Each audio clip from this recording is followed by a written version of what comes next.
दुनिया में चीन से बढ़ते खतरे को देखते हुए उससे निपटने के लिए अमेरिका अपनी स्ट्रेटजी में बदलाव कर रहा है, जिसका जिम्मा टाइगर टीम को सौंपा गया है। ये टीम डिफेंस डिपार्टमेंट की टास्क फोर्स यानी द पेंटागन के लिए प्रोजेक्ट के स्पेशल पहलुओं को ज्यादा कारगर बनाने के तरीकों की जांच करेगी, ताकि ज्यादा डिमांड वाले अमेरिकी ड्रोन, हथियार, हेलीकॉप्टर, टैंक और दूसरे मिलिट्री इक्विपमेंट्स को भागीदारों और सहयोगियों को तुरंत ट्रांसफर किया जा सके। दरअसल हाल ही में प्रकाशित वॉल स्ट्रीट जर्नल की रिपोर्ट के मुताबिक चीन से अधिक प्रभावी ढंग से निपटने और यूक्रेन को सैन्य हार्डवेयर देने वाले देशों के शस्त्रागार को फिर से भरने के लिए पेंटागन ने मित्र देशों को अमेरिकी हथियारों की बिक्री में तेजी लाने के लिए एक बड़ा मिशन शुरू किया है। पेंटागन ने अन्य देशों को महंगे अमेरिकी हथियारों की बिक्री में लगातार अकुशलता को देखने के लिए पिछले महीने सीनियर ऑफिसर्स की एक टास्क फोर्स का गठन किया है। Stockholm international peace research institute यानी SIPRI के डेटाबेस के अनुसार देश ने एक दशक तक शीर्ष हथियार निर्यातक के रूप में अपनी स्थिति बरकरार रखी है। चीन अब उसे पकड़ने की कोशिश कर रहा है, जिसे रोकने के लिए अमेरिका ने कमर कस ली है।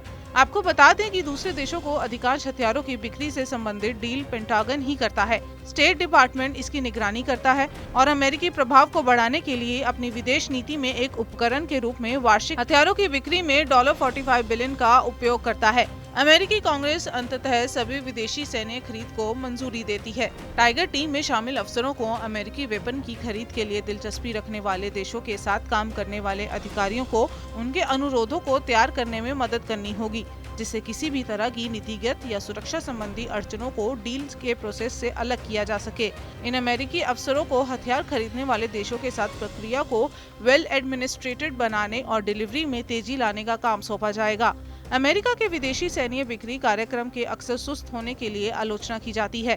एक रिपोर्ट के मुताबिक अमेरिका की विदेशी सैन्य बिक्री 2020 के मुकाबले 2021 में आई है। एक रिपोर्ट के मुताबिक अमेरिका की विदेशी सैन्य बिक्री में 2020 के मुकाबले 2021 में 31% गिरावट आई है। पेंटागन चीन की चुनौती का सामना करने के लिए रणनीति में बदलाव कर रहा है, क्योंकि चीन एक हथियार निर्यातक के रूप में उभर रहा है और अमेरिका प्रभाव को चुनौती दे रहा है।